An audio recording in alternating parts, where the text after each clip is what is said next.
Perkenalkan, saya Gunejani Cidomlai, NIM 20232114, saya dari kelas R1C.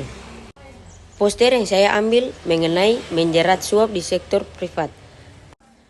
Berbicara mengenai suap, secara harfiah berkaitan dengan makanan, biasa berupa nasi, roti, dan makanan lainnya. Artinya, suap adalah sejumput nasi atau roti yang dimasukkan ke mulut. Namun, seringkali waktu berjalan definisi suap mulai meluas. Definisi suap pun meluas, bukan lagi tentang makanan, tetapi menyangkut perbuatan kriminal. Suap dianggap sebagai bentuk primitif dan induk dari korupsi.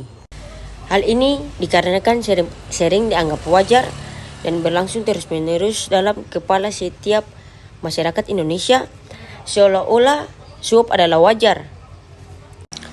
Contoh konkret seperti masih banyak anggapan masyarakat Indonesia mengenai bahwa kita mau tes PNS, TNI, anggota Polri lainnya, kita tidak akan lulus jika kita tidak melakukan suap.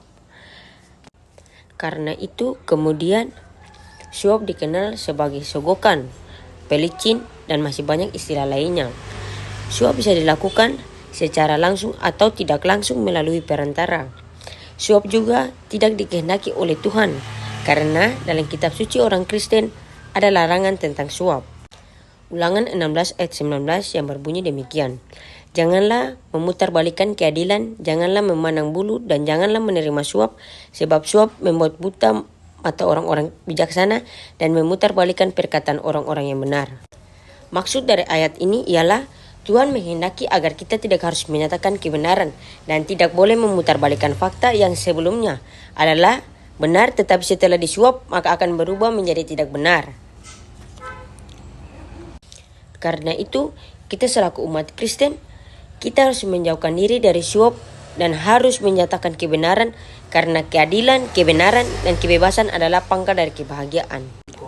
Dalam pandangan iman Kristen, suap merupakan tindakan yang jelas-jelas tidak sesuai dengan ajaran moral, etika yang dipegang oleh kebanyakan aliran Kristen.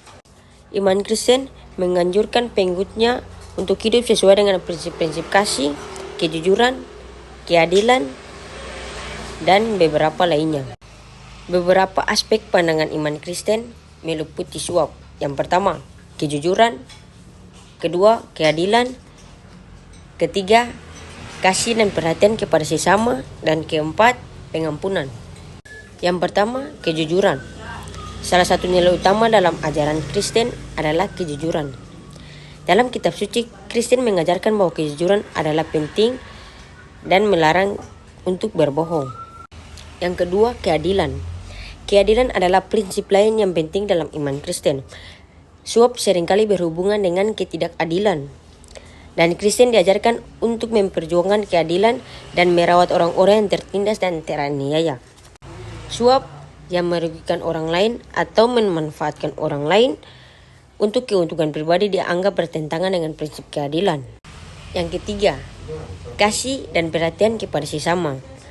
Iman Kristen juga menekankan pentingnya mengasihi dan peduli terhadap satu sama lain. Suap adalah tindakan yang seringkali melukai orang lain dan merampas hak-hak milik orang lain. Dalam pandangan Kristen, kasih dan perhatian kepada sesama adalah nilai yang harus ditegakkan. Yang keempat atau yang terakhir adalah pengampunan. Kristen diajarkan untuk memberikan pengampunan kepada orang yang bertobat dan berusaha memperbaiki kesalahannya. Yang keempat atau yang terakhir, Kristen diajarkan untuk memberikan pengampunan kepada orang yang ingin bertobat dan berusaha memperbaiki dirinya. Yang keempat atau yang terakhir adalah pengampunan. Kristen diajarkan untuk memberikan pengampunan kepada orang yang bertobat dan berusaha untuk memperbaiki kesalahan mereka. Meskipun suap merupakan tindakan serius, pandangan Kristen tentang pengampunan menekankan pentingnya memberikan kesempatan kepada orang yang ingin memperbaiki perilakunya dan mereka ingin bertobat dari tindakan suap. Keluaran 23 ayat 8 berbunyi demikian. Suap janganlah kuterima, sebab suap membuat buta orang-orang yang melihat dan memutarbalikkan perkara orang-orang yang benar. Sekilas penjelasan singkat saya mengenai poster yang telah saya buat. Sekian dan terima kasih.